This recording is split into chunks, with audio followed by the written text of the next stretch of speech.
us on our journeys across the solar system through the rings of Saturn, looking back at the pale blue dot, and incredible panoramas on the surface of Mars. This is the first time we've been able to actually capture an event like the landing of a spacecraft on Mars. And these are pretty cool videos. And we will learn something by looking at the performance of the vehicle in these videos, but a lot of it is also to bring you along on our journey, our touchdown to Mars, and of course, our surface mission as well. And these are really amazing videos. We all binge watched them over the weekend, if you can call a 1-minute video binge watching, but we watched it many, many times, and it's really fantastic. And just to show you how far we've come in the history of JPL, I want to show one image. This is from Mariner 4 in 1965. So this was actually the first data, first images sent back from Mars by Mariner 4, and that was hand-colored by the engineers according to a code, kind of like a paint-by-numbers painting. And there it is, the first color image, hand-painted. And so when you see these videos later, I think Dave Gruhl and Justin Mackey will be overjoyed that they didn't have to hand-color each one of these images. So my hat is off. It's a great press conference today. My hat is off to the team, for getting the rover to where we are and these fantastic images down. And to learn more about that team, let me introduce Matt Wallace. Thanks very much, Mike, and thanks for the nice words about the team. I'll try to be brief because I want to get to this video, and I know you do too. I just want to give you a little bit of background on how this whole thing started. My daughter is a gymnast. She's been a gymnast since she was a little kid, and when she was about, I guess, 11 years old, and the project was still in formulation, she asked me for one of those little sports cameras. And being the indulgent parent I am, I got her the sports camera, and she put it in the harness that it came with, and she put the harness on, and she did a backflip. And I don't know about you, but I cannot do a backflip. But when she showed me the video, and I watched that camera pan up to the ceiling, and then the room go upside down, and then somehow right itself as she landed on her feet. I felt for a moment that I had a glimpse into what it would be like if I could do a backflip.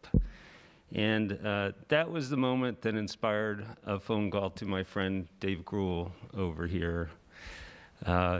And that's what led to this system, this entry, descent, and landing camera system. We call them the EDL cams that you're about to see the product of here just in a moment. Now, I don't know about you, but it is unlikely at this point in my career that I will pilot a spacecraft down to the surface of Mars. But when you see this imagery, I think you will feel like you are getting a glimpse into what it would be like to land successfully in Jezero crater with Perseverance. And so without any further delay, I'm going to turn it over to Dave, who'll describe the system, and we'll get to the video. Thanks. Great. Thanks, Matt. The idea of adding a ruggedized commercial off-the-shelf hardware onto a flagship spacecraft to do a nice-to-have function proved to be quite an interesting challenge that Matt handed over to us. Along the way, we encountered one, maybe two people who were a little bit skeptical of what we were trying to do. But thankfully, we had the full support of project leadership, all the individuals directly supporting the 2020 mission. We're super excited to help, and in the end, we were able to actually make it happen. Our EDL CAM team were guided by two requirements, if you will. The first one was that the entry, descent, and landing system, camera system, must do no harm to the flight vehicle. And that's especially important during EDL. This was our one critical requirement, and as you all saw last Thursday, that requirement was met. The second item is not so much of a requirement as it is a mantra, if you will. We get what we get, and we don't get upset. We wanted our EDL cam system to get onto the vehicle and return amazing imagery of the vehicle landing in Jezero crater on Mars.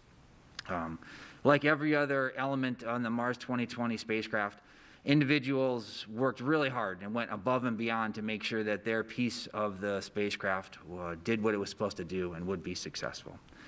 But in the end, we knew that our entry, descent, and landing camera system, the mission could still be 100% successful if our camera system didn't work. And if we could even get just one image or one piece of information back during EDL, that we shouldn't get upset and we should be excited. So as you probably realize after last Friday's press conference, the EDL cam system successfully captured some amazing imagery of the vehicle's descent and landing on the surface of Mars. We collected a little over 30 gigabytes of information and over 23,000 images of the vehicle descending down to the surface of Mars. As a quick introduction, if I could have the first graphic, a reminder for some of you exactly what are the sensors that we included in the entry, descent, and landing camera system. There are 3 cameras that are located on the top of the vehicle on the back shell. Those cameras actually capture high rate, 75 frames a second imagery of the parachute inflating in the Martian atmosphere. Now, one of the cameras stopped operating coincident with the mortar fire when the parachute was deployed, and that's to be expected. It is a very high dynamic environment, but luckily the other 2 cameras continued to operate as expected and captured some amazing footage of the parachutes inflating in that Martian atmosphere. We put one camera on the bottom of the descent stage. That camera looked down on the rover as we lowered the rover on the bridles. The mobility system latched into position, and then the vehicle touched down onto the surface of Mars. We also installed 2 cameras onto the rover, one on the top of the vehicle looking up on the descent stage so the rover could actually see the descent stage, lower it down to the surface, and then ideally fly off into the distance after it had delivered Perseverance safely onto the surface. And then we also put a camera on the bottom of the rover, which actually looked down on the surface of Mars once the heat shield was dropped away, and that camera continued to capture imagery until the vehicle touched down on the surface of Mars. And then we also put a microphone on the port side of the rover. Now, unfortunately, I do have to say that we did not collect any audio during EDL, but please stay tuned a little bit later in this press conference because we do have some exciting information about the EDL cam microphone. So now the reaction to the EDL cam videos has been absolutely amazing around JPL. And we are super excited to actually share with all of you video imagery of Perseverance landing on the surface of Mars. Please roll the video. Starting the straighten up and fly right maneuver, where the spacecraft will jettison the entry balance masses in preparation for parachute deploy and to roll over to give the radar a better look at the ground. Indicate chute deploy. The navigation has confirmed that the parachute has deployed, and we are seeing significant deceleration in the velocity. Our current velocity is 440 meters per second at an altitude of about 12 kilometers from the surface of Mars. Heat shield set. Perseverance is now slowed to subsonic speeds, and the heat shield has been separated. This allows both the radar and the cameras to get their first look at the surface. Current velocity is 145 meters per second at an altitude of about 9.5 kilometers above the surface.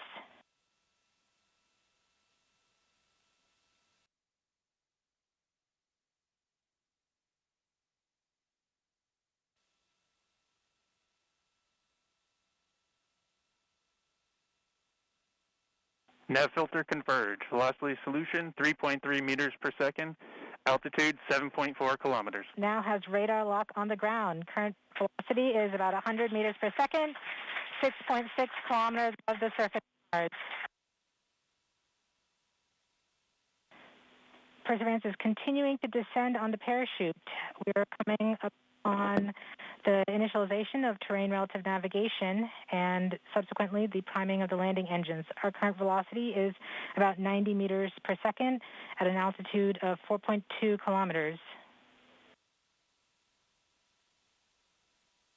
OVS valid. We have confirmation that the lander vision system has produced a valid solution and part of terrain relative navigation. Priming. TBA is nominal. We have priming of the landing engines.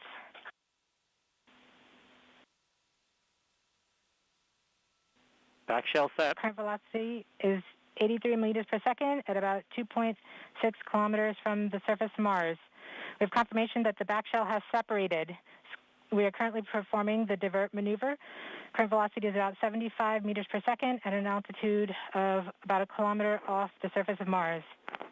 Here in safety Bravo. We have completed our terrain relative navigation. Current speed is about 30 meters per second, altitude of about 300 meters off the surface of Mars. We have started our constant velocity accordion, which means we are conducting the sky crane, about to conduct the sky crane maneuver. Sky crane maneuver has started, about 20 meters off the surface.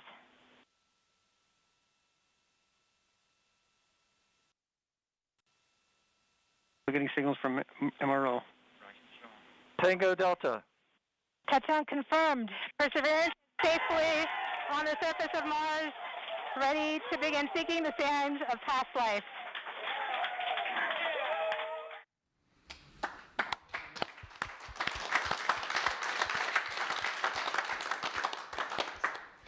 It gives me goosebumps every time I see it.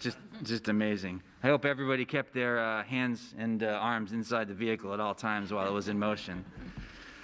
So I do need to say, I wouldn't be sitting at this podium, and you wouldn't have all seen that amazing imagery without a lot of support from an amazing team, both those who worked directly on the EDO CAM task as well as those who supported us across the project.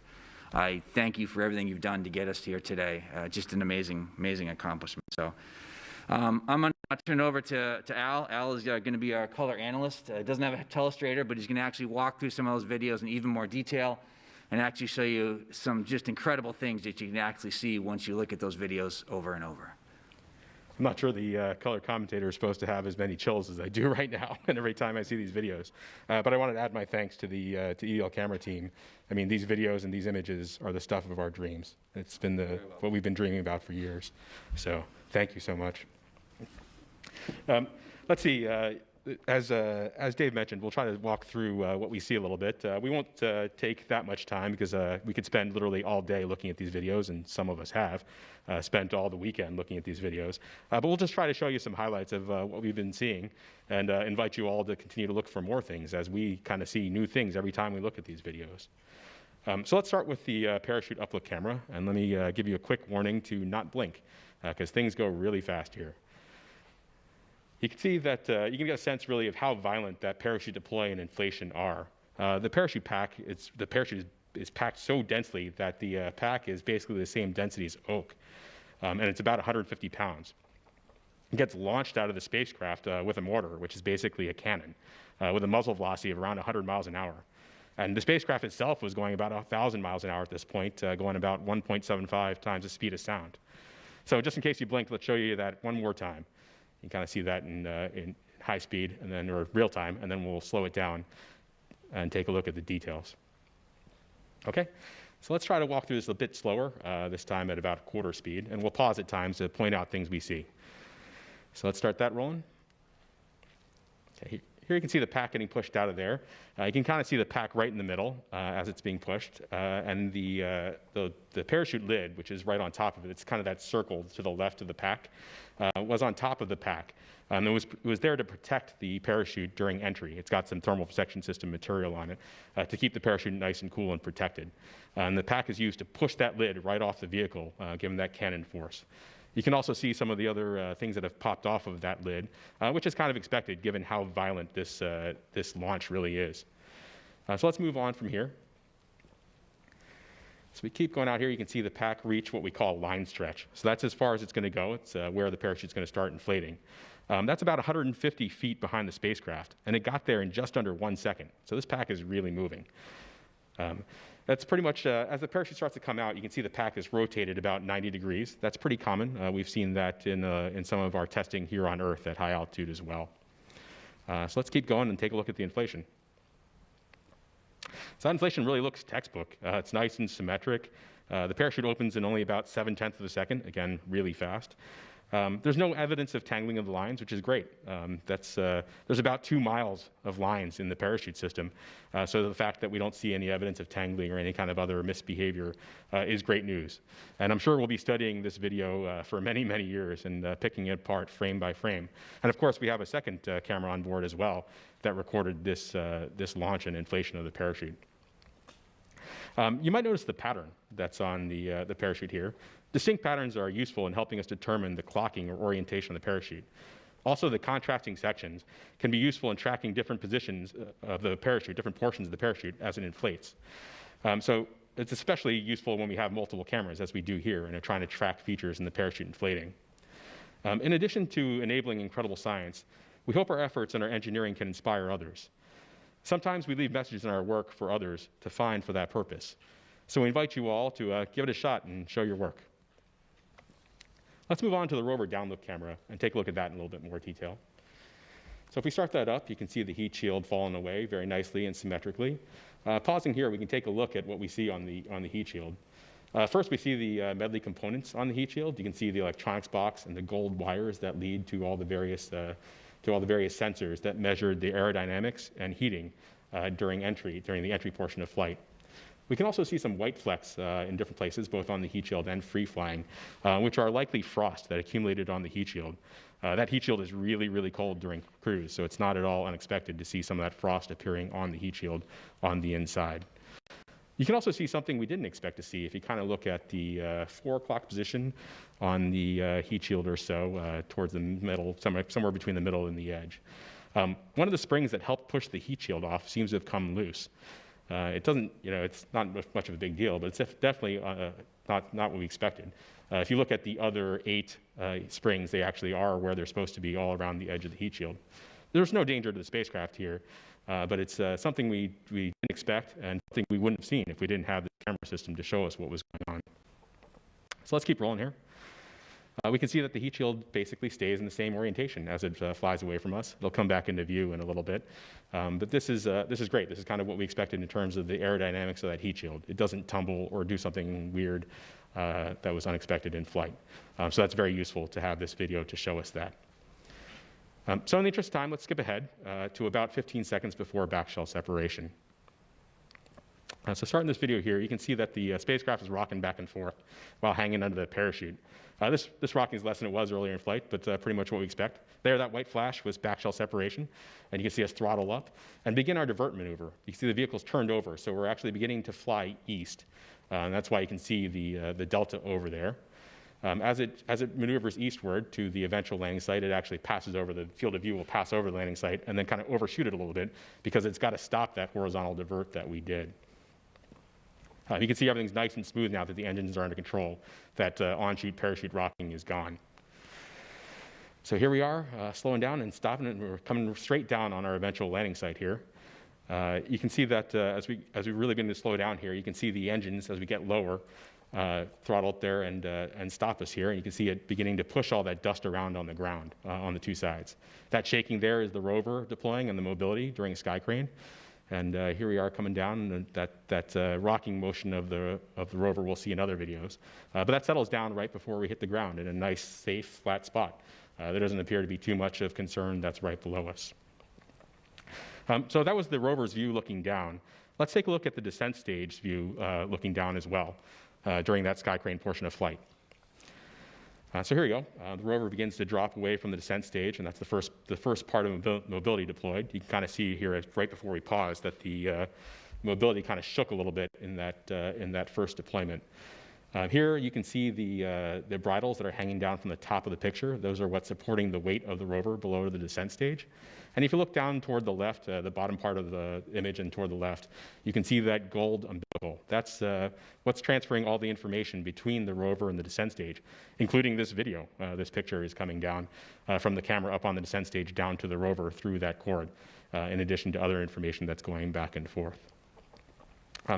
So as we keep going here, you can see the bogey deploy. That's on both sides of the mobility back. You see those wheels, the back 2 wheels on either side swing down. That caused a little bit of rocking of the rover as expected, but you can kind of see that kind of settles out a little bit right as we enter that plume and dust cloud. as we get down and touch down. And the video ends at touchdown, of course, because the camera that's taking this video is about to leave this area in a hurry on that descent stage after we cut it loose from the rover. So now let's take a look at the rover upload camera. So now staring up at the descent stage from the rover. So here we go. We got a really close-up look at the descent stage, and we can start rolling that. You can see the descent stage as the rover begins to fall away from it, and see the effect of that rover wobble from the mobility deploy. So pausing here, the first thing that most people will probably notice is that there's no plumes or no visible smoke or anything else coming out of the rockets at the corner of the descent stage. And that's expected. Hydrazine isn't a combustion reaction when we burn it. The exhaust products are nitrogen and hydrogen, which are clear. So we expect the plumes to be clear. That's what we see in tests here on Earth as well. So I can promise you those engines are on, though. One thing you can see in the Earth testing we do is that the thrust chambers of those engines get kind of hot and glow pink. And you can kind of see that in the engines here, especially if you look at the engine at the very top right of this image. If you look closely right above the engine bell there on the thrust chamber, you can see little streaks of pink on there. And that's what's happening. As the engines have been on for a long time, they get really hot. And that heat shows up there in those pink stripes that we see. So take a look at that closely when you get a chance to look at the image in some detail. As with the previous videos, you can see the bridles that are supporting the weight of the rover there at the bottom now of this image, and that umbilical, again, transferring data back and forth between the descent stage and the rover. So let's keep going a little bit more. You'll see the image begin to wobble a little bit here. I can promise you it's not the descent stage wobbling, it's actually that rover tipping back and forth a little bit as we saw as the mobility deploys, both the first initial mobility deploy and then the bogies deploying. As we near touchdown, let's slow it down a bit and proceed in slow-mo here. So now we're watching about quarter speed. Things are getting pretty dusty here as we get down toward the bottom. Take a look here at the bottom left of this picture. You'll see actually the instant that we cut the descent stage away. And you'll see those bridles begin to get retracted up toward that descent stage as they're pulled up. And this is as planned. There they go. See as they got yanked up there right before. And then we'll see the descent stage begin to turn and ascend and head out toward the northwest with the umbilical dangling behind it. Since the rover was pointed almost directly to southeast, the descent stage chose to go toward the back. That's also to make sure, of course, that the engines don't plume the rover, that we don't damage the rover with that engine thrust. So we sent that descent stage off to the northwest, which Jessica will show you about in a little bit. So I can and have watched those videos for hours and keep seeing new stuff every time. So I invite you all to do that too. So now I'll turn it over to Justin, who will talk to you a little bit about the images we've been taking on the ground. All right, thank you, Al. I'm Justin Mackey. I'm the Mars 2020 Perseverance imaging scientist here, and I develop imaging systems at JPL.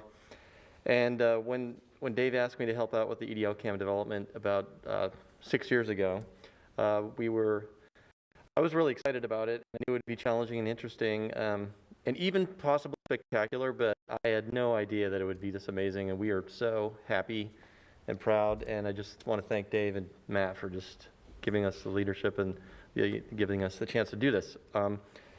Like Matt and Dave and Jennifer and Rick and others on the project, I've actually worked on all 5 of the NASA rover missions, and as part of my job, I review images from Mars like every day. That's what I do. And when I saw these images come down, I have to say, I was truly amazed. And I know it's been a tough year for everybody, and we're hoping that maybe these images will, help brighten people's day. Your smartphones and make them your screen backgrounds and things. I'm just really happy that it all worked out. So now we're on Mars, and I'm going to talk a little bit about what we've been doing over the weekend. Over the weekend, we deployed the RSM, and if you go to the first picture, there's a picture of the remote sensing mast, the RSM, which is that mast on the rover, and you can see the navigation cameras up there, the left and right navigation cameras, or nav cams as we call them. This is another new imaging system that we've developed here specifically for the 2020 mission. These cameras represent a pretty significant advancement over previous imaging systems that we've flown. These are 20 megapixel color cameras with very high resolution and wide angle lenses that we use to basically map out the surface as the rover drives, and then we use these images to do planning and things. And so the first thing we did after we deployed the mast is we started imaging the surface. So the next slide shows one of our first images from the cameras. This image is actually in low resolution mode. So it's 1/4 of the full resolution of the camera, so it's been shrunk down. But you can see right there the vista that we're seeing. This is the rover, obviously, on Mars, and you can see some of the material that landed on the deck. But everything looks in good shape, and so we're using these images to inspect not only the vehicle, but the surface around us. The next slide shows the view down towards the surface. You can see the wheels there. This is the same surface you just saw in the EDL cam videos. You can see some of the scouring that the rocket plumes did for us, clean it off, make it nice and clean so we can take pictures of it and dust it off for us. The next slide shows a view looking out towards the south, and this just an amazing scene here. This is it. This is Mars. We're here in our place that we're going to be exploring over the next months and coming years. And it's just really exciting to see. These scenes look familiar to us. They look Earth-like in a sense. You see the mountains back there and the rocks and things. It's just, it really is the surface of an alien world, and we just arrived. You can also see some more scouring there over on the right. The next image looks over towards the west. You can see the delta out there on the horizon, and again, more scouring from the rocket plumes. And then we take all of these images and we stitch them together into panoramas. And so that the next frame shows the full panorama from the nav cam stitched together. We're still working out the calibration and things, so this is approximate color, but it just gives you a feel for the vista here that our new environment that we're going to explore, and we're hoping everyone will join us in seeing these images. Today we're going to be releasing a whole slew of raw images. It's been a fire hose of data, basically. We have thousands of images already from the EDL cameras, nav cams. You've seen the HAZ cams. And so we will be putting those out on the website today for people to download and process yourself, or just look at the great pictures, find your favorite picture, and make it your screen background. And then the last image that I just wanted to point out is the first image, one of the first images from the Mastcam Z camera. This is another next generation imaging system on the rover. Jim Bell is the PI. I'm the deputy PI for this, working with our industry partners, MS Cubed, down in San Diego.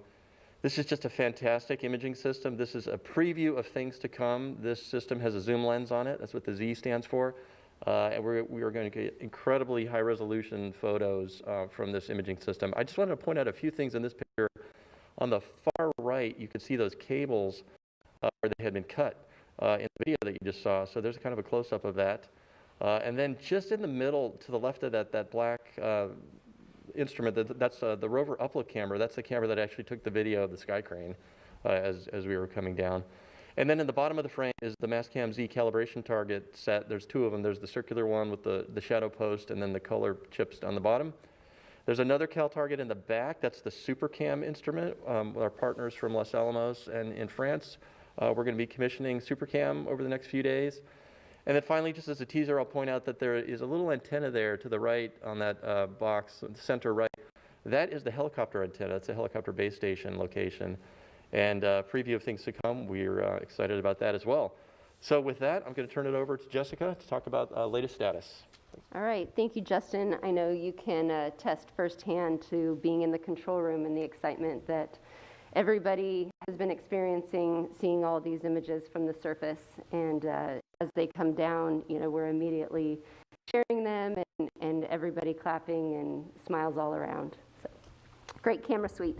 So I am happy to report that Perseverance is healthy and continuing with activities as we have been planning them over the first few sols on the surface. To date, which is really only just 3 sols of activities and one more, and coming up later this afternoon, we've executed 5,000 commands. So lots of instructions to the vehicle for her to perform, and having everything come back exactly how we've been wanting it to with respect to our health checkouts and our instrument checkouts. So things have been going well. A couple key highlights. So we have fired and released our launch lock restraints to allow mechanisms to be deployed. We saw the remote sensing mast, but one of those also being the high gain antenna. Now, this is important for the high gain antenna to be deployed because it increases our uplink rate to the rover, and so it will allow us to send higher volume of instructions to Perseverance and allow her to perform more involved activities over the days to come. Additionally, with respect to our communication, we have established a strong communication link with all of our relay orbiters and our partners, the Mars Reconnaissance Orbiter, the MAVEN Orbiter, Trace Gas Observer, the TGO, and Odyssey spacecraft. And so we thank those teams and are happy to be able to use those assets to relay all of the information that all these beautiful images that we are looking at today. The remote sensing mast motion checks were nominal and as expected, and all of our instruments have gone through their initial checkouts, and we're happy to report that they are all performing nominally and as expected. Now, when I say nominal, it really means fantastic, because we can't wait to continue to use this payload suite. Our backup computer was turned on yesterday, and that was in preparation for our upcoming flight software transition, which we will be performing over the next few days. And the Ingenuity helicopter has also been checked out, and we have performed a battery charging event, which we will continue to perform over the weeks to come in preparation for that aspect of the mission. But looking ahead, we are excited to be on our surface flight software. This is a much more surface capable, a lot more capabilities for the surface mission as part of this flight software load. It will take us a few days to transition, but once we're on that load, it will allow us to do further in-depth checkouts of the instrument, as well as deploy the robotic arm and exercise some of the turret items that you see in this image. So you can see that we have our coring drill in the center, our Pixel and Sherlock instruments mounted to the side, and that black tank is to support the gas dust removal tool, which will remove dust from the surfaces that we will be inspecting later.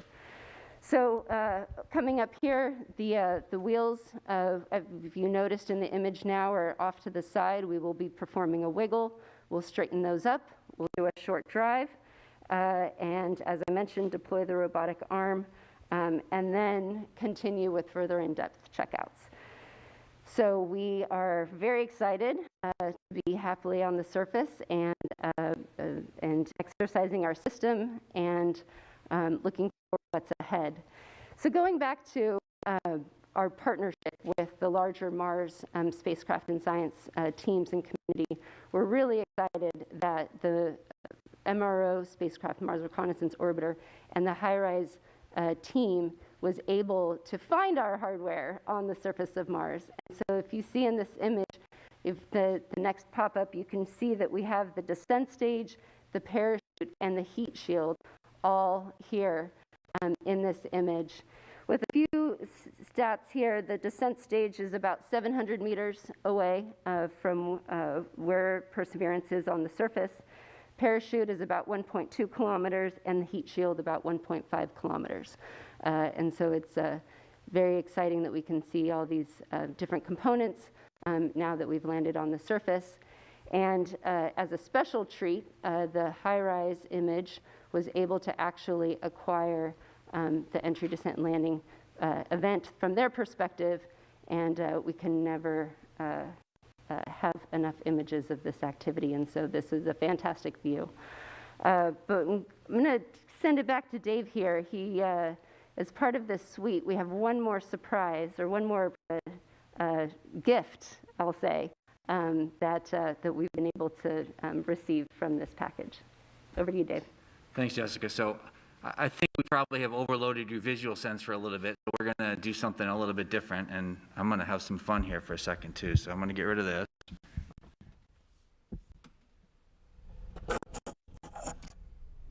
and I'm going to talk to you now with this. This is the microphone that was part of the EDO camera system. When the EDO cam system was first envisioned, it was set up as just a bunch of cameras to capture some amazing imagery on the surface of Mars. And about a year or so after it was first conceived, I got a phone call, another call from Matt. After talking to headquarters, asked the question, could we possibly put a microphone as part of our EDO camera system? So we worked with the team, we took a look, and sure enough, it was something that we could do. And so we started off that detailed design and identifying a microphone that would work for us and getting it onto the vehicle. About a year after this first started, I was giving a tour at JPL. And I happened to mention to the group that I was giving the tour to that the decision had come down and we were working to actually include a microphone onto the vehicle. And after the tour was done, a gal came up to me and she said some things to me that I won't forget anytime soon. She said, I'm super excited that you guys are going to try to put a microphone onto the rover and get it to the surface of Mars. And I was very appreciative. And I asked her afterwards, I said, I'm curious, why is it that this relates to you so much? And her response was that her sister was visually impaired. She was not able to see these images that we saw earlier or that we sent down in the past.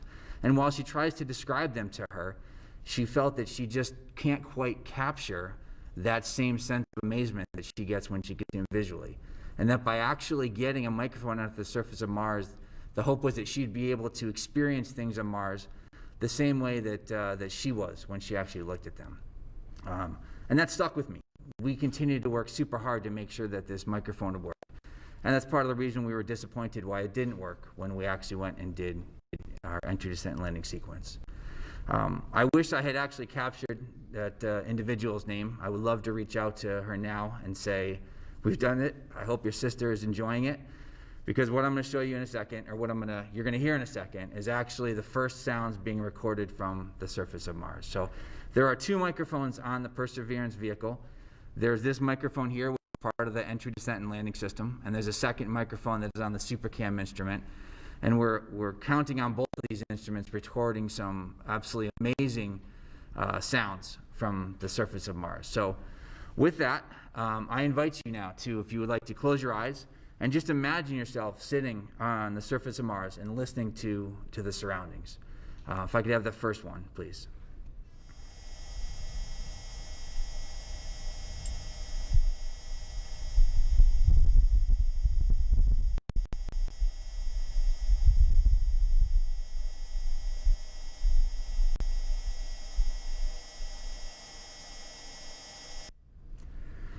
So that gentle whirl that happens in the background, that is a noise made by the rover. But yes, what you did hear 10 seconds in was an actual wind gust on the surface of Mars, picked up by the microphone and sent back to us here on Earth. The analysis indicates that was around a 5 meter per second type of a wind gust. So we can sit here now and actually tell you that we have recorded sounds from the surface of Mars. So we have a second one, which basically further reduces the noise of the rover, so you can just hear what the wind would sound like on Mars. And once again, I invite you to sit back and have a listen to what it would sound like to be on Mars.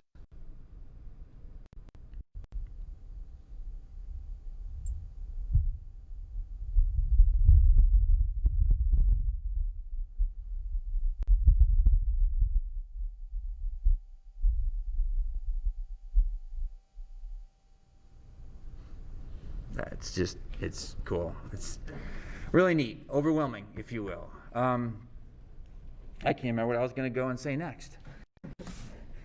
So we're looking forward to doing some amazing things with the microphones going forward. We need to work with the ops team. There's some great science that they're looking to do. We're hopeful that we continue to use these microphones, both the SuperCam microphone and the EDO cam microphone, to capture sounds, perhaps the rocks interacting with the surface. SuperCam is going to use theirs to get some great data of them zapping rocks. So as you've heard and will continue to hear, we're just beginning to do amazing things on the surface of Mars. And now Ken is going to talk to you a little bit about the science that we've done to date and what they're looking forward to doing as we continue to move forward. Thanks, Dave.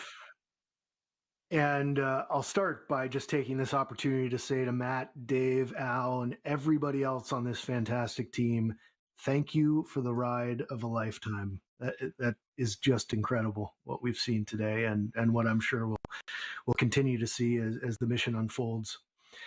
So with all the focus on these spectacular videos and audio, we wanted to make sure to remind you that there's plenty of science going on already, with hundreds of team members poring over every new image.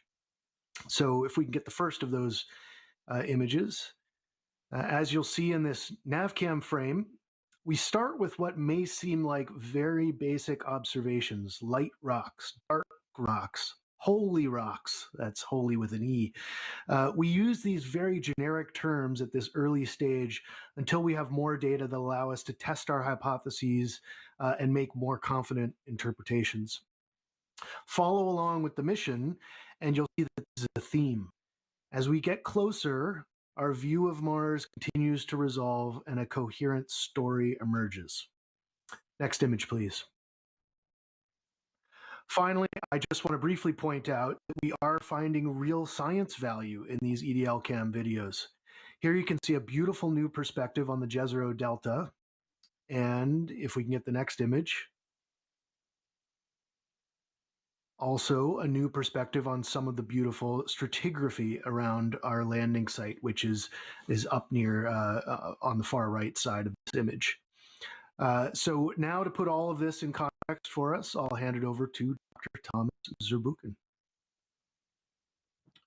Well, what we've seen here today is really nothing short of amazing. You know, and perhaps you've had moments like this before. Some of you have told me that I was too young to remember, but they had a moment like that, for example, when they observed the first landing on the moon. They had moments like that where it felt that we took a big leap, not just in this case because of at JPL or at NASA, but a big leap as humanity.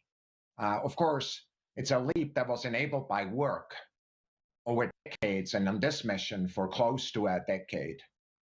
So what's possible today, or what feels possible, is different even than yesterday. It's how it feels to make history, and that's how I feel today. I'm so moved by this. Wow.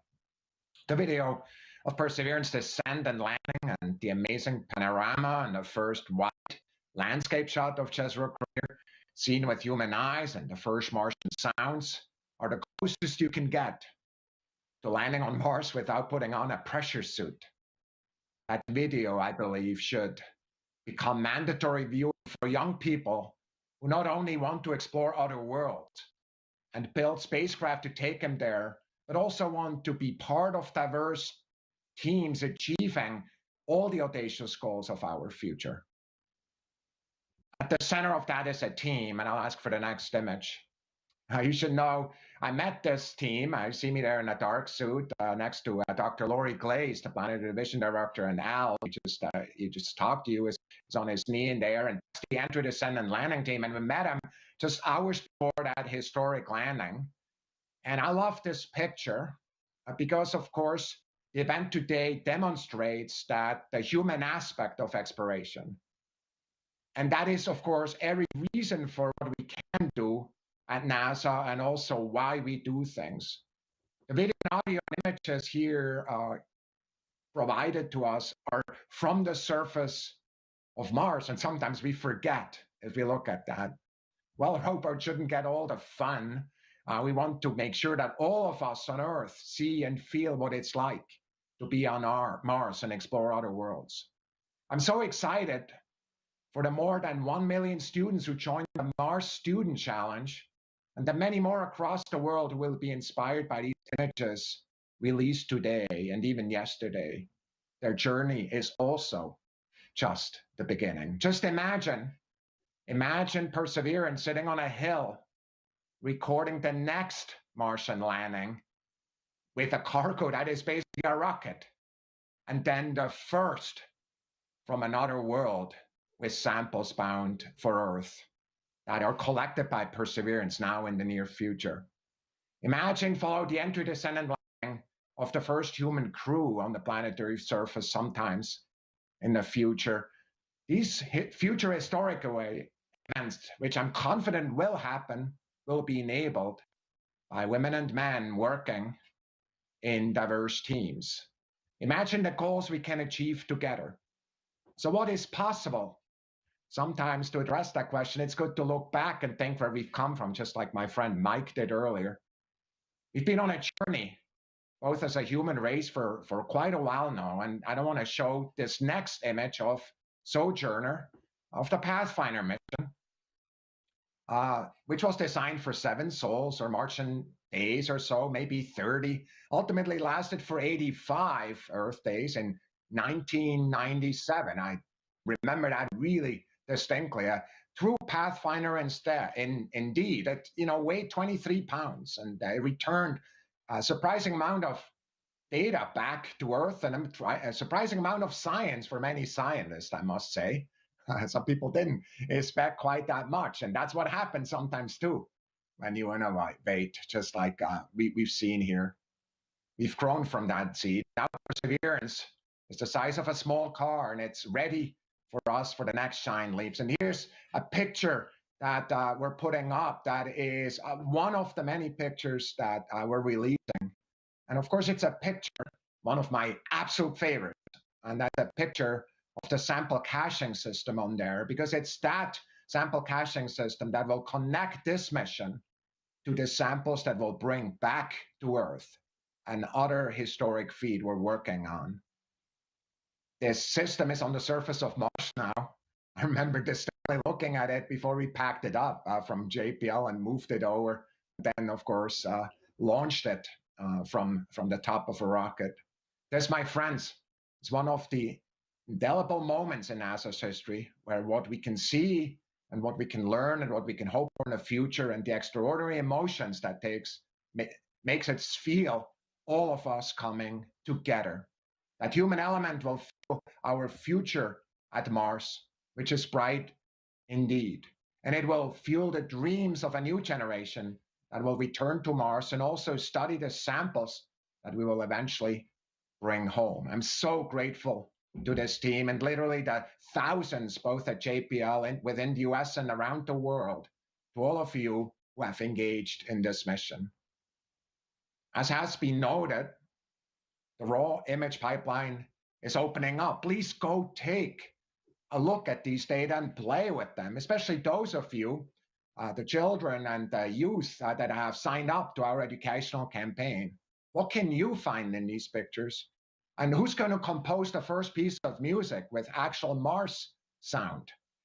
Mike, Matt, Jennifer, Al, many of you leaders, I could not be more proud of both you and your team. On behalf of our entire NASA leadership team, a heartfelt and a proud thanks to you. For the record, Matt, I'm so glad for your idea about these cameras. We will learn a lot from that, much more than we ever expected. And of course, this is just a start. For the surface team, the real work starts now to evaluate the surrounding and start a plan and our trajectory across Jezero Crater. It's a big team and there are lots of discussions, but that's science in action. Stay with us. There is much more amazement to come. Back to you, Raquel. Thank you, Thomas. And we'll now move on to your questions. Remember, if you are a member of the media on the phone line, you can press *1 to get into the queue. If you're on social media, you can tag questions with the hashtag Countdown to Mars. Now, starting on the phone line is Bill Harwood from CBS News. Yeah, hi. I guess this is for Al or maybe for Matt. I mean, other than the loose spring you guys saw in the heat shield, is there anything at all in that video that looked off nominal? I mean, you know, it looked like it was almost textbook. And I'm not saying that just to, I don't know, give you free praise, but I didn't see, you know, I don't see anything like that. So is there anything? Thanks. I can take that one. We've been poring over those videos and looking for anything that could be wrong, and also looking at the rest of the data. And we did have a pretty clean run through entry, descent, and landing. There are a couple of bits of the parachute lid that came off. Some of that was expected. In fact, we knew that there was some risk of that as well. And there was, if you look at the video, you can actually see a chunk. That's the radome. It's a cover for one of the low gain antennas we used during cruise and also during part of EDL. That came off. We had hoped that it wouldn't, and we tried to restrain it a little bit better, but we knew that it was a risk that it might. So that's something we noticed that's on there as well. There's a couple other little things that we've been taking a look at, but I think you're in general right that the entry, descent, and landing system behaved as expected, and it did what it had to do, especially given, and a big shout out to the terrain relative navigation system, which put us down in the safest spot that was available to us. The places that we had to choose from weren't great if we didn't have something like terrain relative navigation. So yeah, the landing system worked great. Great, thanks, Al. And up next, we have Marcia Dunn from the Associated Press. Yes, hi. Wonderful video. I'm just wondering, did the JPL team get to see snippets coming down of the video, and then, or did you have to wait until this 1 minute video was put together? What was the reaction when you first saw the video and laid eyes on it? And for David, why do you think the mic didn't work during descent? Thank you. I can say a couple words about the first part. I had trouble leaving this mission support area this week just because I kept waiting for every little bit of information to come back from, particularly from these cameras, but from the vehicle in general. And I can tell you, every time we got something, people were overjoyed, giddy. They were like kids, you know, in a candy store. You know, we'd get a thumbnail, which literally is just a really low-res, blobby-looking thing of one of those videos that came down first, and we'd just be falling on the floor excited with what we were seeing, and that's before even the high-res came. You know, there's a lot of people that have contributed to this entry, descent, and landing system. Our chief engineer, Adam Stelzner, happens to be here in the studio. He was kind of the father of the sky crane system. This started 15 years ago for him. He and his team have never seen this system operate before, not even on the Earth, because we can't test it on the Earth. So this is the first time we've had a chance as engineers to actually see what we designed. And I just can't, it's hard for me to express just how emotional it was and how exciting it was for everybody as we got this information down. I'll turn it over to Dave to say a couple words. Hey, Dave, before you say that, can I just chime in on the first image? This is Justin. I will say, when we get these first images from any of these imaging systems, the test images never look as good as the real thing. It's not even close. In fact, it's very hard to simulate a lot of these things, especially these, you know, sky cranes and things. And so the images that we normally see during test programs are, you know, there's always like a ladder in the background, or the lighting's never quite right, or there's a car. In the case of the EDL cams, we had these big targets out in parking lots, and we were dodging cars to try to do our tests and things. And so that moment that you get these images from Mars, it's just kind of an electric feeling where it just all just snaps into place, and you get these pictures that are just like perfectly, you know, they're pictures of Mars that you can never simulate here on Earth. And I think that we all experience that, especially after we go through months and months of testing, and the images don't really look that great. And, you know, people get skeptical, like, are these cameras really that great? Because, you know, that looks like a garage or something. So it's just amazing to get these pictures, and I think we all feel that way, because we're all seeing pictures of insides of labs and everything, and they're never that great. But it's amazing to get these photos from Mars. Okay. Yeah, I'll give you my take. So Thursday evening and Friday, when the data started to come down and we kind of realized what we had, I was sitting at home and my phone started to go off, and I was getting FaceTimes from people who were in the MSA, and what was happening was that they were starting to show them on the monitors that we have hanging on the wall, and people were turning their phones around and saying, "Gruel, you got to see this reaction," and people were just jumping up and down and giddy and ecstatic, and it was a great feeling. I mean, from where I was sitting, I not only was excited to see these videos and what we had captured, it was also the fact that a lot of people had put in a lot of effort in to make this system work. And to actually reward that effort and to pay it back and get this excitement going, it made me super happy. I was glad to see that all the hard work, all the dedication had come in, and that everyone was just excited about not only what we had captured, but also what this mission could do going forward. So, it was a great feeling. It was a feeling I won't forget for quite some time. And then regarding the question about the microphone, we started to look at it. What we think happened is that there was a communication error between the device that is responsible for digitizing the analog signals that the microphone picked up and then passing them back to the computer that actually stores all the data.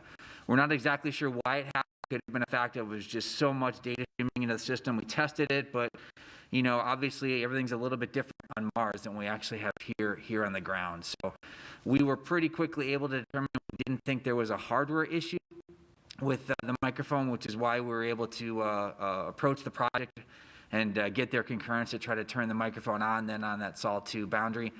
It's just unfortunate that that error happened during the EDL, and we just weren't able to record any of the data that we generated during the sequence.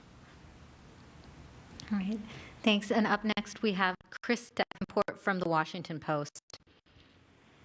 Hi, thanks for taking the time and for showing this. I really appreciate it. I wonder if you could talk a little bit about the cameras that were used to record the video. I understand they were specially designed, maybe by a commercial company called FLIR Systems. Just curious to know, like, what goes into, you know, designing a camera to sustain the G's, the blast of the thrusters, everything that it's got to go through to capture that images. Thanks. Okay, so the cameras were originally purchased from a company called Point Grey, which was then bought out by FLIR. And I can tell you that the modifications we made to the camera were minimal. This was not a camera specifically designed for use on Mars. You can purchase the same camera off the internet for whatever applications you might have for it. The only things we did is we actually added some bonding material on the inside to try to make sure that in the dynamic environment of launch and then that mortar fire event that I talked about, that the camera would continue to operate. And then we had to swap out a couple pieces on the inside because in the vacuum of space, they had the ability to outgas material. And if that material deposited itself on the detector, then we wouldn't get the clear images that we actually got. But other than that, it was not specially designed for use for this application. It is a commercial off-the-shelf camera. Thank you. And up next, we have Michael Sheets from CNBC. Hi, congratulations again on capturing stunning footage of this landing. I'm curious on two aspects. I mean, one, Adam Seltzer, you know, you guys had said that in 15 years since he really engineered the sky crane, he never actually seen it in operation. I'm curious what Adam thinks about seeing this work on another planet, and secondarily, how this informs and how being able to actually see the landing informs future missions, even as NASA looks to one day land astronauts. You know, what does this really teach you about trying to get people on the surface of Mars? Well, let's see. Adam's not up here, but I can channel him for just a moment, perhaps, and tell you that you know, this is a thrill of a lifetime. I think not just for Adam, but all the people that contributed to this architecture development back on Curiosity. I remember when we first briefed this system, you know, with the supersonic parachutes and the, you know, multi-body systems, and we're going to lower this thing on a tether, and people just looked at us like we were insane. You know, and Adam and his team, of which Al was part, you know, they kept at it, and they explained why it made sense. They explained why it was robust. They explained why it would work. It was not easy to build, I will tell you that, as the flight system manager on Curiosity. But once you build it and once you test it, it's something that really is designed inherently to interact with the uncertainties that Mars throws at you. And so I think being able to see his system operate like this, you know, in high definition, landing at Jezero, you know, it doesn't get too much better than that, I don't think. So I'm going to throw it to Al. He can maybe say a few words about the types of technologies and information that we have on the technologies on the system and information we got getting back from EDL and will be getting back as part of our reconstruction activity that feed into the future. Yeah, I mean, I think we can talk about a lot of things. I mean, but as Matt mentioned, you know, as a fresh-faced kid, when the Sky Crane was invented, and I was in that room, and it's amazing to see it finally in action. Even though we knew it worked once, we didn't know for sure it was going to work again. And then for it to work again, and then for us to see it is incredible. And just starting with the Sky Crane there, you can see some things that I think are going to be useful to the future. One thing that's, of course, of a lot of interest, especially as we start landing bigger things, is the Plume ground interaction. The interaction between those rockets and what they're doing to the ground and how they kick things around. And we've got great video of that here this time, both from the Rover download camera and the descent stage download camera. We can see how those, how they create those scours and stuff gets pushed together and creates a sheet underneath the Rover. We can see that all occurring. So that's super useful. The parachute stuff too, one thing we didn't show necessarily here is that the parachute upload cameras, the two that we got, are at 75 frames per second. So we can see that inflation, that only occurs in 0.7 seconds, in less than a second, and see that snap open and look at all the details of how it unfolds and how it's symmetrically inflated. And all those things are very useful for future missions, both whether they're landing more things in people or stuff and then people. SRL or other missions are going to use, future missions like the sample retrieval missions, are likely going to use things like parachutes and rockets, of course. So we're very interested in seeing how those cameras and what we see in those camera images can teach us about how those systems are actually performing and make our systems more robust in the future. Thanks, Al and Matt. Up next, we have Ken Chang from the New York Times. Hi, thank you. I was wondering if you can give me a few more details about how the data came back. So it was 30 gigabytes that was collected. How much has come back, and what was the data rate that you were able to send them information back? Thank you. Maybe Jessica can... So I can say that as part of our commissioning activity, we actually walk the data rate up over the course of our different overflights with the orbiters. And so we start with a lower rate, 2,000, 8,000, and then we increase that into an adaptive data rate with the orbiter, in which we can continue to go many megabits, 2 meg, 8 meg, and then much further beyond that over the course. The total volume that I don't have off the top of my head, and so maybe, I don't know if that's something that Dave or we can provide for you later. Justin, do you have how many images we got back? Yeah, we counted. So we counted yesterday that we're releasing today. There was about 4,500 that we've gotten so far that we're pushing out to the web today. And I will mention that when the orbiters fly overhead, the compasses typically return, let's say, 500 to 900 megabits per pass. And we've had, I don't know, well, we've had a lot of them now, like 5 or 10 of them. We've typically had about 2 to 3 overflights per night, and it does vary. The rates I was referring to are the communication rates from the rover to the orbiter. And then once that's collected, then we're anywhere from, some passes will be smaller, 80 to 100, and where we've had other passes which have been significant amounts of data up at 700. And so it is variable per orbiter and per orientation. Yeah. And I want to add one more thing I wanted to mention about the camera technology and then this data. We haven't mentioned it, but in addition to use commercial cameras, we're using a commercial computer, an Intel-based PC that's running Linux, open source. So it's the first open source, at least that I know of, open source Linux box running on the surface of Mars. It's actually inside the rover. It's quite compact. And so there's the Linux operating system. And we compress the video using FFmpeg, which is another open source tool. So thank you to the open source community for allowing us to use your amazing software. Appreciate it. I just very briefly, I just want to note, as Jessica said, you saw some of the terrific imagery from the Mars Reconnaissance Orbiter. We've been getting fantastic support from the orbiter community, not just MRO for both that imagery and the comms, but also from MAVEN, which is a Goddard spacecraft, from Odyssey, one of our older orbiters, and for the ESA European Trace Gas Orbiter as well. Some of the biggest data volume passes we've had brought back a lot of this imagery came from our partners in Europe. And so thank you all to them. Okay, and up next on the phone lines is Mike Wall from space.com. Thank you all for doing this, and yeah, it's really amazing video. Thanks for sharing it. There's a question for Dave.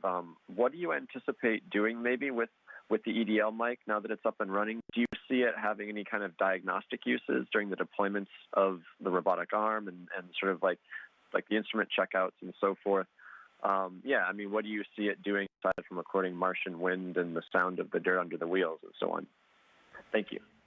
Yes, we've had a lot of discussion about how we might be able to use both the EDL cam microphone and the super cam microphone to do those type of diagnostic stuff. I mean, the ops team right now, I don't want to speak for Jessica, but they're focused on getting the system deployed, and capturing noise of that is definitely not the first priority. They need to focus on getting this vehicle ready to perform some amazing science.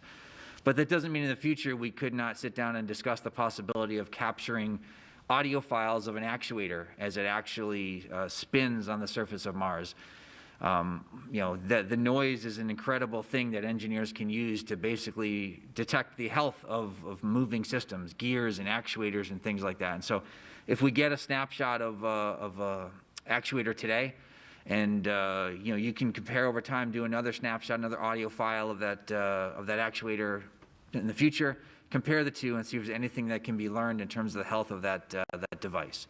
Now, with that said, I do need to remind everybody that the microphone that's in the EDL camera system, just like all of the cameras and other hardware, is off-the-shelf hardware. It is not designed to live in the hostile environment of Mars. It gets down 120 degrees plus below zero at night, and then it warms up significantly more in the day to, minus 40 or something like that. So those temperature cycles and that cold temperature are going to significantly limit the life of these devices. They're just not designed to last for long periods of time.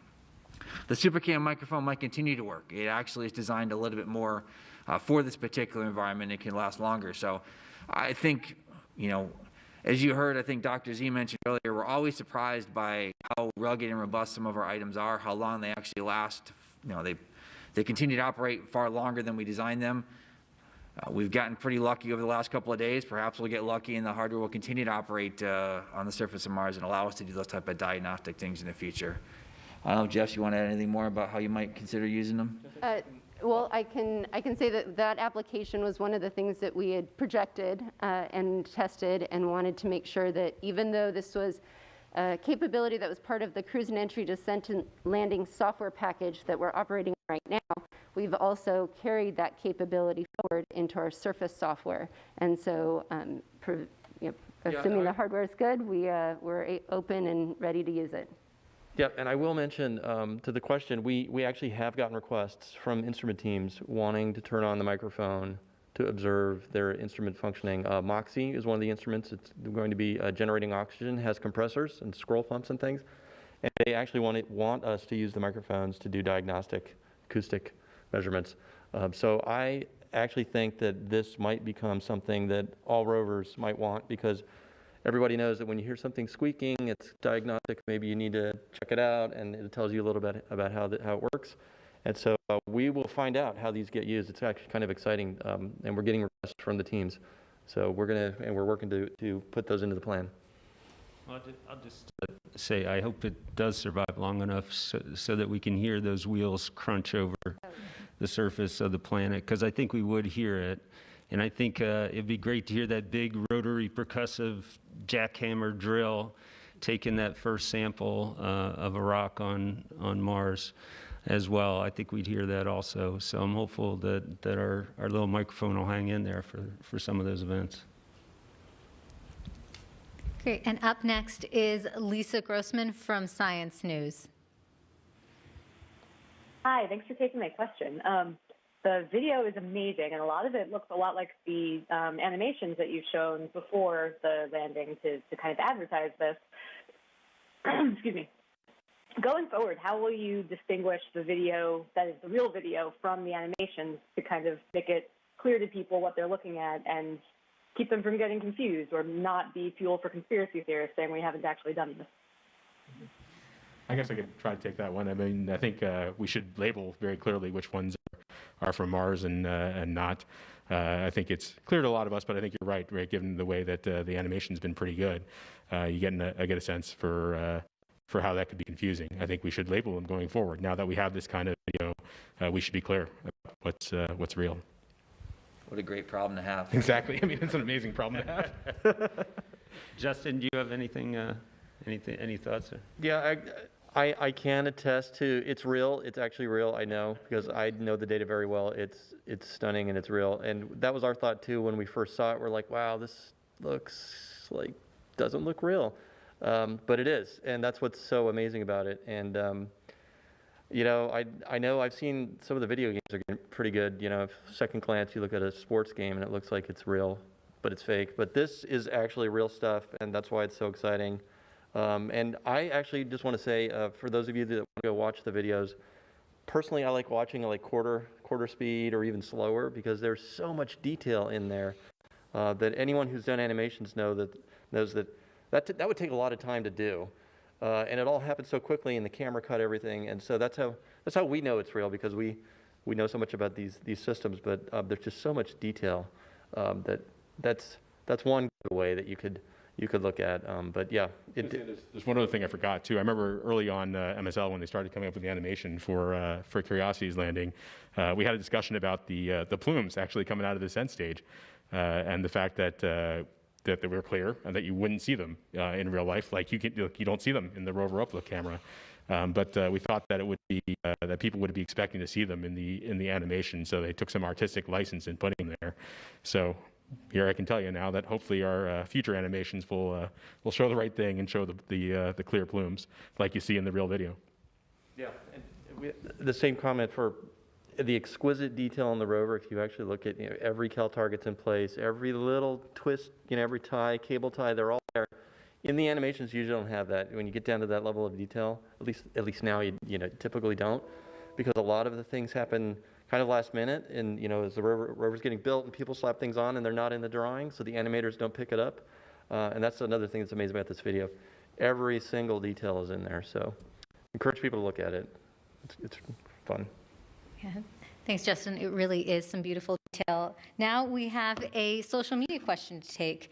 Jerome on Twitter asks, on some pictures we can see dirt and small rocks inside the real wheel rim. Was this expected, and will it become an issue if more dust and sand is picked up along the way? Yep, I can speak to that. So it's not uncommon for us to have rocks and dirt inside the wheels, either from the landing event or as we're driving across the surface. You'll also notice on the deck, we also experienced some of that debris coming down on top of the rover. And we design our mechanisms for these conditions, so we don't expect any issue with the material from the landing event or as we continue to rove across the surface. Thanks, Jessica. And right now we have a call from Eric Berger on ARS Technica. Yes, hi. Thank you very much for doing this. Congratulations on such a stunning array of photos and videos. Al Chen mentioned the dust earlier, and it was striking as the spacecraft got close to the surface how much was kicked up. It's a 1-ton rover. It's pretty sizable, but when you're talking about human missions, it's much larger. And so, what does being able to see this dust tell us about the challenge of landing future kind of much larger spacecraft on Mars? Is that something that you're going to have to account for, and if is it going to be a really significant issue to deal with? Thank you. Yeah, I think I can take that one. I mean, I think, as most people know, right there, as far as I'm aware, there are no landing pads on Mars or barges that we can land on, prepared places. So we're going to have to deal with, especially if we're going to use propulsion, we're going to have to deal with this plume ground interaction. And it's really difficult. It's difficult to get right, to get the modeling right, to get to understand it, or even to do a real test that shows a good impression of what you're going to come down on, especially when you don't know exactly where you're going and what the terrain is like. And what the ground properties are where you're coming down. So I do think this is a big challenge for us going forward. And that's why collecting this information here is useful.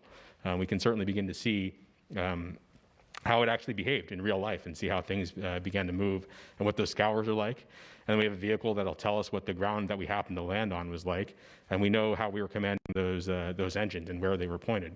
So we have a rich treasure trove here of data that we can use to kind of get at that kind of challenge. Because I do think it's a big one, especially as we start to land heavier and heavier things with bigger and bigger engines. And up next on the phone lines is Joey Roulette from The Verge. Hey, thanks for doing this. Earlier it was mentioned that scientists are already pouring through the thousands and thousands of images, and I was just wondering what about the surface or the rocks that you guys have seen so far from these images are standing out, and kind of what has been interesting from a scientific perspective. Thanks. Ken, Ken's there? Yeah. Okay, Ken. Sure. So you can go online and see that image that was put up during my little bit there. But we're noticing basically the different colors that we see and textures and tones. And so one thing that's striking to me, standing out to me and some of us, is that a lot of the rocks that are labeled as light rocks seem to have a rough texture, whereas some of the darker rocks further afield that are higher standing, more like large boulders, seem to be smoother.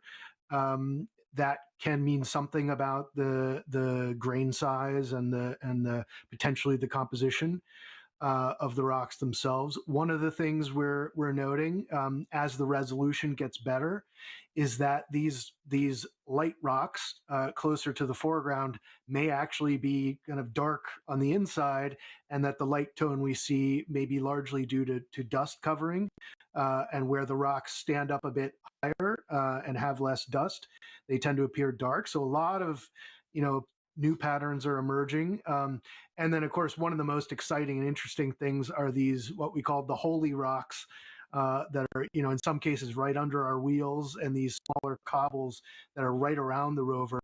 I didn't mention, but one of the possibilities for those holes is that they are what we would call vesicles, which would be due to gas escape from a volcanic rock.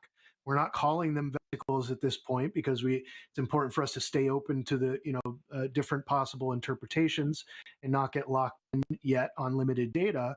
But if they are volcanic rocks, that is enormously important to us, because it potentially provides an opportunity to get a really nice radiometric age or an absolute date if a sample like that comes back to Earth.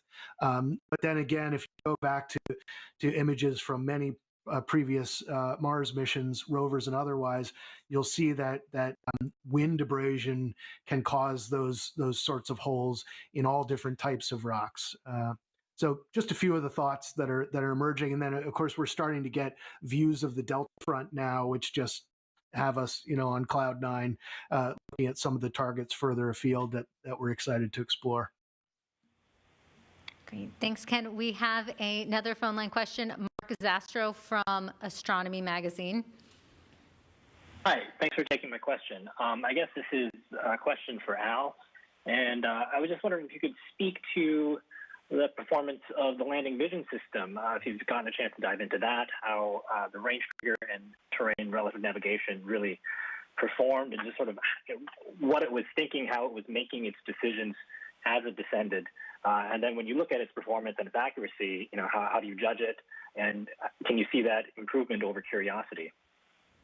Yeah, that'd be great. I was really hoping for a chance to speak to that a little bit, actually. The Lander's Vision System, as part of the Terrain Relative Navigation System, really did great. In fact, here's some stats, right? Based on the targeted, we took many images on the way down. We got tons of landmarks. We were very able to match up what we saw with our onboard map. It was almost perfect, better than many of our field tests or even simulations. So we got a very good lock on where we were. And in fact, when you combine that with our safe target selection and where we flew to, we only missed the targeted pixel by about 5 meters. So we were aiming for a particular spot on the planet once it had decided what was reachable and what the safest spot was.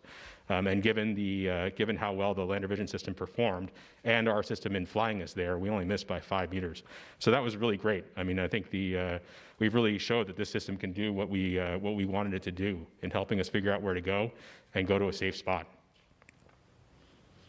Great, thanks, Al. We have so many questions coming in that we are going to keep the phone lines open for a little while longer. Remember to press *1 to get in our queue. For now, I'm going to take a social media question from Bob on Twitter, who asks, how does the processing power of the onboard computer compare to a great smartphone? Matt, do you want to take that one?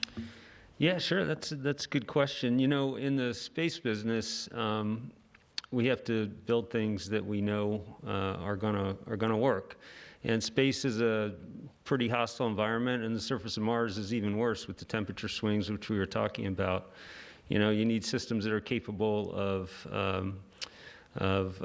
dealing with the radiation and the temperatures and really perform with very high reliability. So as a result of that, we have a tendency to use systems that have been around for a while, that are well shaken out. And on Perseverance, we're using the same computer that we used on Curiosity, in large part because we know it worked and we wanted to have that successful flight heritage that we had from the previous mission. So this is a computer that, you know, you would have found 15 or maybe even 20 years ago that we're flying. Having said that, these EDL cameras, which we were just talking about, are off the shelf, you know, state-of-the-art, new technology. It is always a thrill for us when we have the opportunity, like we did in this particular application, to bring that kind of technology into our systems. It's a very powerful way to multiply our functionality and our capability. And so this was a great example of being able to use new technology. So I don't know if that's an exact answer to the question, but in short, that's you know, that's a summary. Great, thank you, Matt. And Thomas, we actually have a question for you coming in. Hayden, an 11-year-old from Ireland on Twitter, asks, what advice would you give to a budding planetary scientist in working towards maybe being part of the mission that will bring back samples to Earth in the future?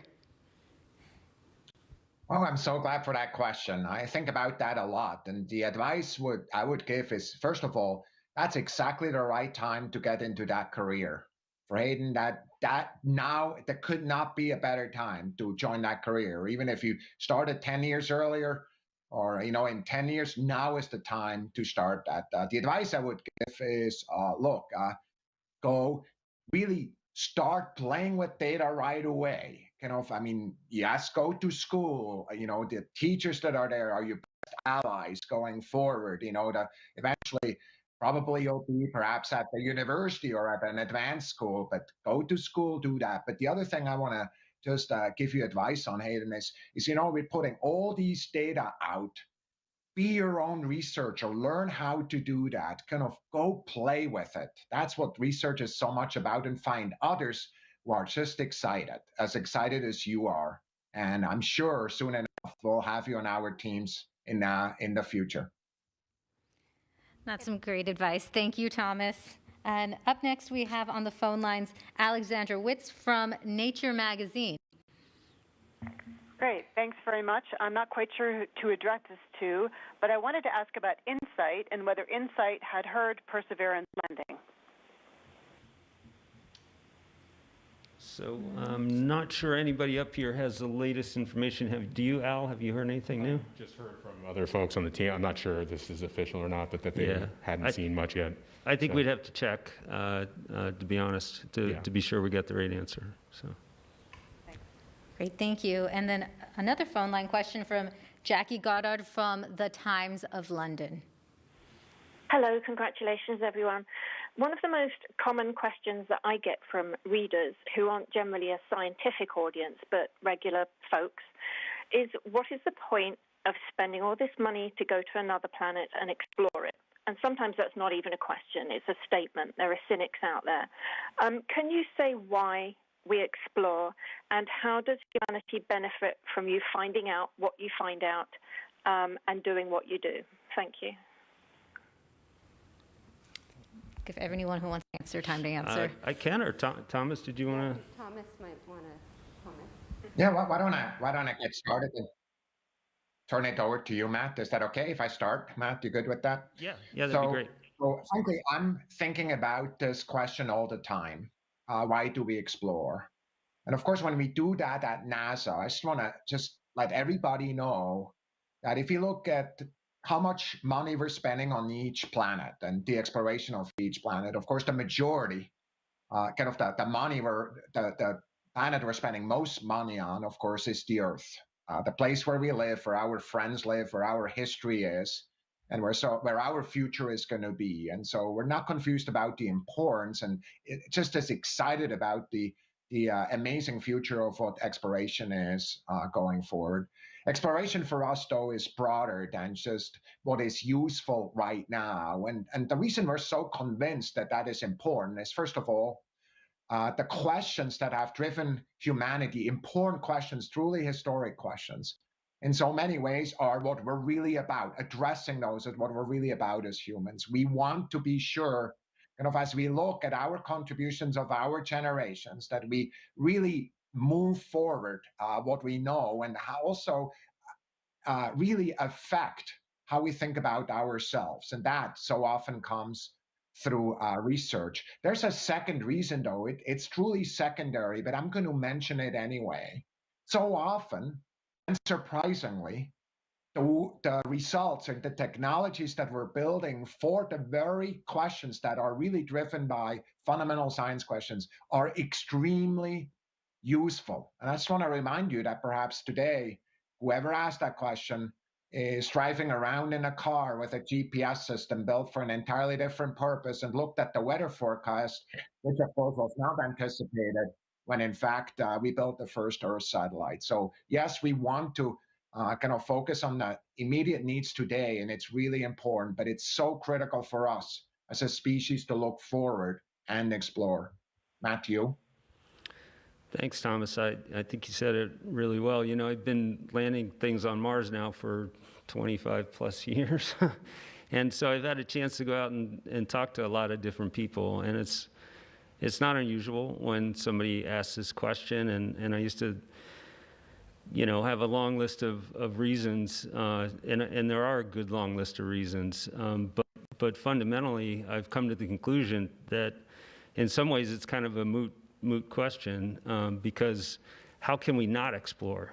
It's just who we are. It's what we are. It's in our DNA. You couldn't stop us as a species from exploring, I don't think. I think it's part of the reason why we're, at the top of the food chain, is because we're curious, because we want to go to places we haven't been.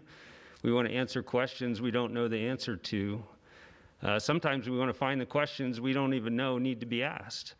It's just part of who we are, and it opens new horizons, new frontiers. It inspires us. It inspires kids, and as Thomas mentioned, all the academic programs that are paying attention here, science to technology, that we bring to the table, that's important for us, and I think that's the best I can do to answer that question. There's a lot of reasons. All right. We can move on now to another call from Matt Kaplan from Planetary Radio. Hi, everyone. Congratulations from not just me, but all of the Planetary Society. I've been texting with our boss, Bill Nye, the science guy, who has been watching everything along with us. And here's part of his reaction. Oh, my, this is astonishing, dare mighty things. But here's my question for Ken Williford. Ken, getting these first images and video from so much closer to the surface of Mars than we have from the orbiters, in spite of the great job that they're capable of, does this start to make you think about the potential of doing this on a regular basis from balloons or, oh, let's say, a helicopter? Well, sure. Almost everything I'm thinking about right now is potential. I guess I've compared it, to several people who have asked me how I'm feeling. What's it like? And the closest thing I can compare it to is, I would say, the birth of my daughter. Where the cruise phase that's about 8 months long, is like that 9-month period where you're just waiting and you're just hoping everything goes right, and then she's born.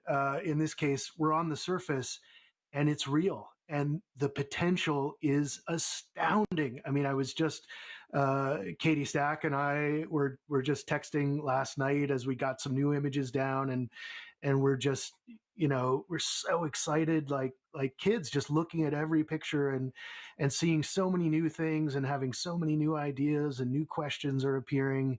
And the potential of it all is what strikes me more than anything. We have so far to go, so much to learn, and I just couldn't be more grateful to have made this transition from all the years of hard work and stress and wondering, is it going to work out? How's it going to work out? To now, when we actually get to do this thing, it's amazing. Great. Thanks, Ken. And up next, we have Irene Klotz from Aviation Week. Thanks. Just looking ahead a bit, what's been this is probably for Jessica. Have you made any progress homing in on a site for the helicopter flight demos? And if so, about how far from the Perseverance landing site are those? So the team has started to evaluate and is using the images that we've received from entry, descent, landing, as well as now these images that we've acquired over the last couple sols. We are fortunate to have landed in a potential spot for that, but the team is still evaluating and is looking forward to additional imaging from the 360-degree panorama from the Mastcam Z, as well as future data that's to come down. So we have not locked in a site yet. That will still be work for the team to go looking forward, whether it's here or a few hundred meters away. Great. And we have a social media question coming in. Jake, who is 12 years old on YouTube, asks, was there one point you thought that this would be impossible to do? That's a great question, Jake. There might have been many points when it felt a little impossible. I'll give you my one moment, and then the other folks may want to add in. And that's last March when the COVID pandemic struck. We had just shipped the spacecraft down to Kennedy. Dave Gruhl, who, believe it or not, this whole EDL camera gig is not what he does for a living.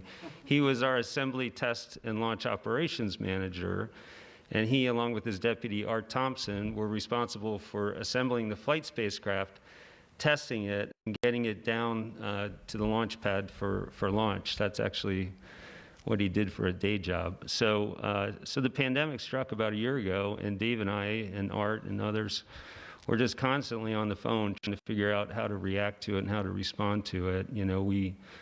I said it before, we didn't have a lot of margin, we didn't have a lot of time. We were figuring out a lot of things as quickly as we could, and our focus was shifted from trying to get the spacecraft built and tested correctly and staying on schedule for the launch, because if you miss it, you got to wait 2 years for these planetary launches to Mars. And suddenly our whole focus had to change to keeping the people safe and keeping their families safe as a #1 priority. And I wasn't sure, honestly, I wasn't sure we could do that. And I knew that if we couldn't keep them just as safe as they would be at home doing other things, that that could be it for us for this opportunity. We got tremendous support across the board from the institution. Here at JPL, from headquarters, Thomas and SMD, and we got through it. But that was the existential moment for me. That time right there, the first 3 to 6 weeks after COVID really hit hard. So, anybody else? Same answer. Yeah, exactly. Same answers. Okay. Yeah, I'll add to that. One of the things that's interesting about these jobs we have are we spend years. I mean, 7 or 8 years for me and all these guys. Years and years of work building, testing, making sure it's going to work. And I have to say there's some amount of stress involved when you spend 7 years of your career doing something and then it all comes down to like one moment. And for me, it's obviously like those first images that come from the cameras. Like, you really want that to work, like really, really want it to work. And you've tried everything you can do to make sure it'll work. And so, but it's definitely, we try to be open-minded about what could go wrong. We try to cover all our bases. And that's what's one of the great things about JPL is that there's a team of people here, really smart people. You go to these reviews to review your product and your designs. We call them withering reviews. You get a lot of tough questions, but that's one of the really JPL is a real gem of a place because we built this culture of always questioning what could go wrong, but hoping for the best. And it's a really interesting experience. I think we all share that.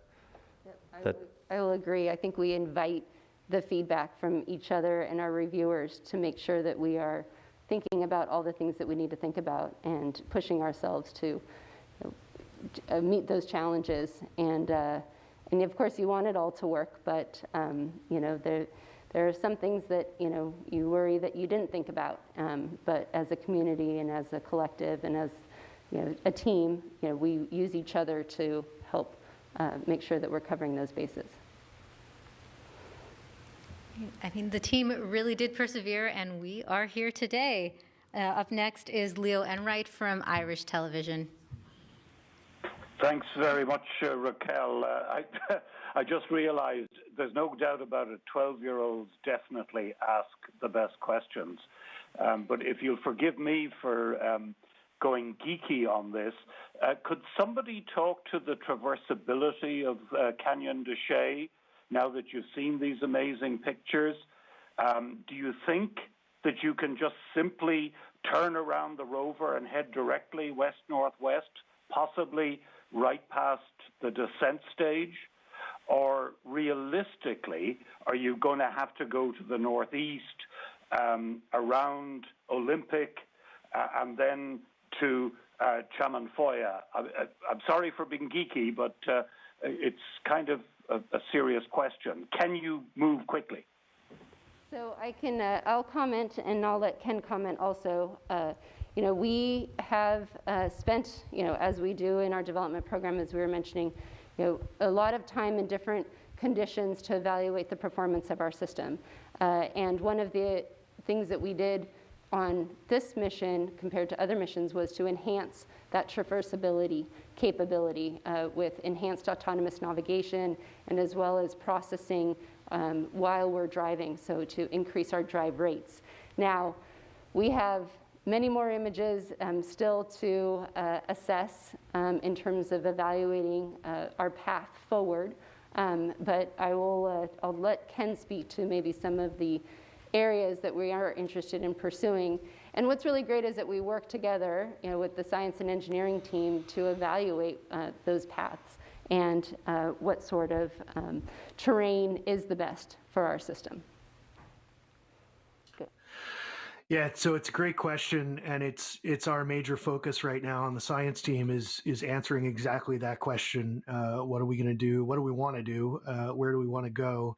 And I'll say, first of all, we're so extraordinarily happy about exactly where we've put down, because we ended up right on this major geologic feature, this contact, we call it, between two differently mapped units. And so you see there's this sort of undulating feature that, this sort of obvious line that we're landed right next to, and that's the big contact. One of the major features we were hoping to explore in this mission, and it presents for us one of the big mysteries. I mentioned the possible vesicles. It gets down to one of the big questions for us early on is what is that crater floor made of, and are there igneous rocks there, sedimentary rocks, both? And there's a lot of implications for both. So what I would say we're probably currently leaning toward is exploring that contact, which would naturally lead us more, I think, to the second of the two options. But we'll see. We've got a good amount of time while the team does the commissioning and checks all the systems out. And during that time, we'll be digesting all those new images and doing a lot of strategic planning, evaluating different options, arguing amongst ourselves in the team. Right after this press conference is over, our first science team meeting post landing starts immediately after that. So we'll start talking about just those things. So we'll see. Great. Thank you, Jessica and Ken. Up next, we have Stephen Gorman from Reuters News. Hi, thank you very much. Can you hear me okay? Yes, we can. Yeah. So my question is, I have a question about the superlatives regarding the video footage of the EDL sequence and the audio of that gust of wind that was picked up on the Martian surface by the Microsoft. So I believe, is it correct to say that this video marks the first sort of moving footage of a spacecraft from that spacecraft, showing its descent and landing on the surface of another world, Mars or any world, I think, right? Be that including the moon or an asteroid or anything from that.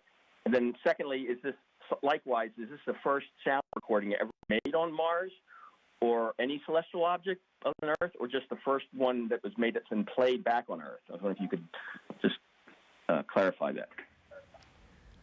I can, let's see, on your first question, putting aside the Apollo program and the moon and just talking about planets, this is most certainly, I'm pretty sure, as far as I know, this is the first time we've been able to see ourselves, see our spacecraft land on another planet. And hopefully that answers the question that you asked.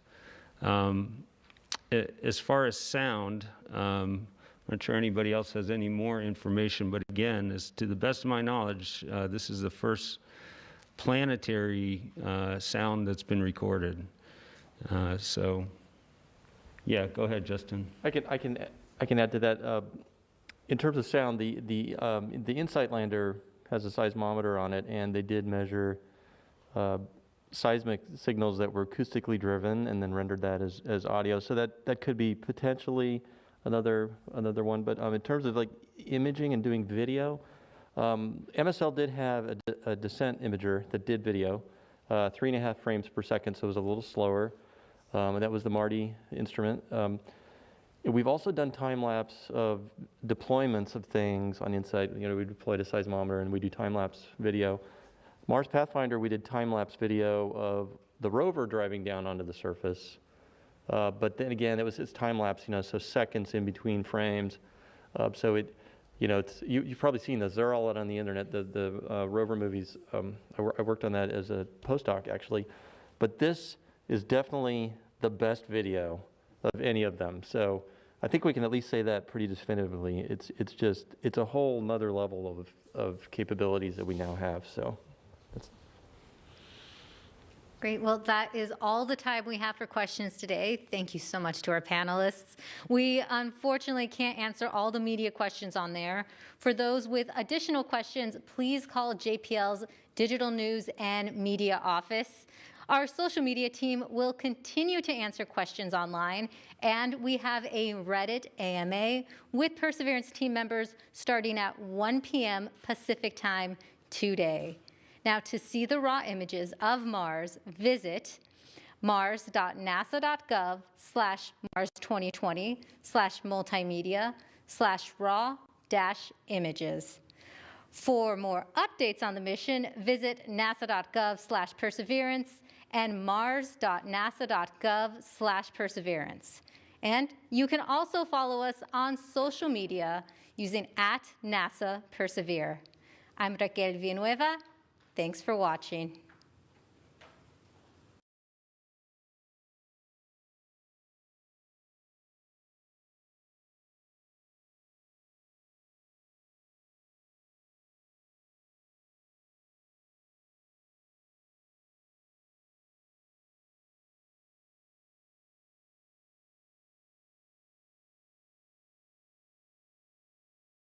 Deployed, and we're against deceleration in the velocity. Our current velocity is 440 meters per second at an altitude of about 12 kilometers from the surface of Mars.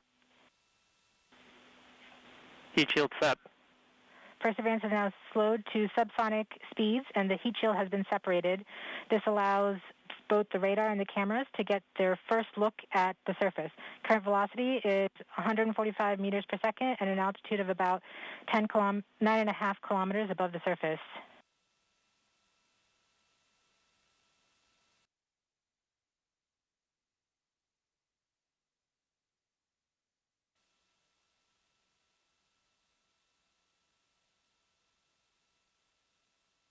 Nav filter converge. Velocity solution 3.3 meters per second.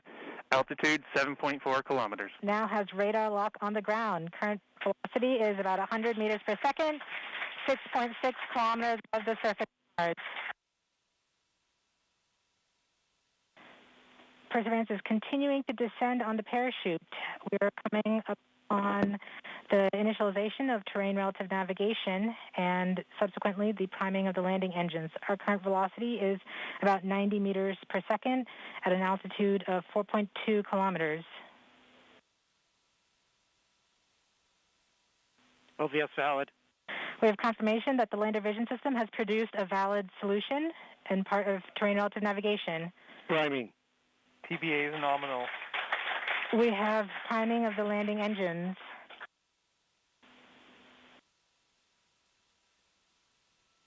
Back shell set. Current velocity is 83 meters per second at about 2.6 kilometers from the surface of Mars. We have confirmation that the back shell has separated. We are currently performing the divert maneuver. Current velocity is about 75 meters per second at an altitude of about a kilometer off the surface of Mars. TRN safety Bravo. We have completed our terrain relative navigation. Current speed is about 30 meters per second, altitude of about 300 meters off the surface of Mars. We have started our constant velocity accordion, which means we are conducting the sky crane, about to conduct the sky crane maneuver. Sky crane maneuver has started, about 20 meters off the surface.